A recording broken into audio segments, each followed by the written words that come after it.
Hey Zips fans, Chad Welker here with the Zips Digital Network, joined by women's head volleyball coach Tom Hanna. And coach, kind of wrapping up week one of training, so just kind of give us an oversight of how this week has gone for you. Not bad. It's great to have everybody back. We have a bigger squad of 17 this year, which is our largest in a while, and like having some depth, like having some options. At this time of the year, it's nice to be able to spread the workload out over a bunch of people and hopefully let us play at a higher level for a longer span during this difficult preseason time. Coach, you've been known, at least when we talk quite often, is that we want to work on us during the preseason. So with the depth, with the competitions at all these different positions, with new players coming in, what is the working on us goal for this week and this preseason camp? The first couple of days I'm really big on, we kind of move slower, I think, than maybe other programs do, and that's fine. They can do what they do.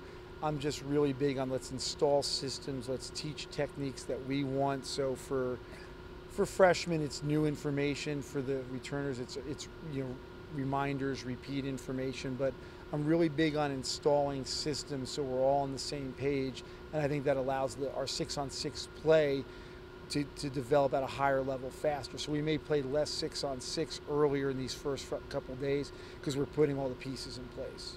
Now I do want to talk a little bit about some of the newcomers, especially on your coaching staff. Just talk about who you brought on to kind of help the defensive specialists and what she's going to bring to the table. Sure. So Keish Aguri joined us a few weeks ago. 3 Sweet 16s, I believe, as a Buckeye. Has been training a lot of players down at a high-level club, Elite, down in Columbus, and that's her experience. So we're excited to have her impart that knowledge on our first contact kids, working with passers, working with defenders. But part of it is she's played at a high level, knows what it looks like, what it feels like, what it sounds like. So I think that's got a ton of value to our group moving forward. And then lastly, from the newcomer standpoint, just talk about the 4 freshmen that you have brought in now that you kind of get to see them in person and not necessarily, and you get to coach them, not necessarily just kind of watch. Right. From the recruiting side. Yeah, it's exciting, like going with Bailey, who committed to us 2 years ago and really hadn't seen her play since February of 20, right before the pandemic really took over everybody's life. So it's nice to be back around Bailey and see her and again have her live in our gym. She's done a nice job so far. We're going to redshirt her as our plan. But she's had it off to a good start, assimilating the information we're throwing at her.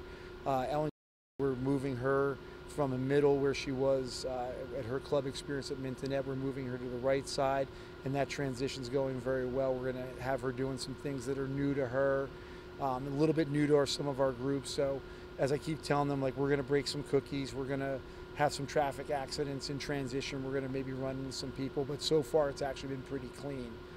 Gia Padilla had a great nationals, won a 17 Open title at AAUs this year. She was actually playing, her birthday's late, so she was able to play 17s. Won a national championship, was named All-American. She's off to a good start here. And then we had a late addition with Carliana Jones, who brings us depth, size, options in the middle, and she's had a really good first couple days. Again, assimilating to what we're doing, and has been able to hit a variety of sets very well. Not just, hey, I'm really good at this. She's been good at a number of different things early on in camp. We're 2 weeks away from the first competition for the volleyball team as they travel over to Youngstown to take on St. Francis and Youngstown State on Friday in 2 weeks. So be sure to keep up to date with Zips Volleyball by going to gozips.com. You can follow them on Instagram and Twitter, ZipsVB, for all the latest news. This is Chad Welker for the Zips Digital Network. Have a great rest of your day, and as always, go Zips!